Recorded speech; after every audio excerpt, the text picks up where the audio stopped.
मागच्या व्हिडिओमध्ये आपण बघितलं की वास्तुदोषाची लक्षणं कशी ओळखावीत किंवा काय आहेत वास्तुदोषाची लक्षणं. तर त्यावर उपाय आपण काय करू शकतो? एका कपमध्ये किंवा एका ग्लासमध्ये, मोठ्या ग्लासमध्ये पाणी भरून ठेवायचंय आणि त्याच्यामध्ये चांगला लिंबू ठेवायचा.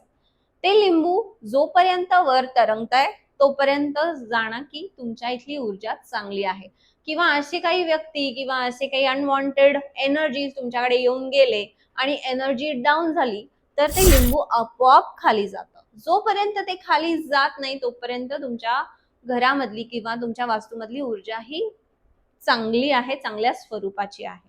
सो ते सुद्धा एक तुम्हाला जाणून घेण्यासाठी एक गुड रेडार आहे किंवा एक मार्किंग आहे की तुम्ही जाणू शकता की तुमच्या घरामध्ये निगेटिव्हिटी आहे की नाही.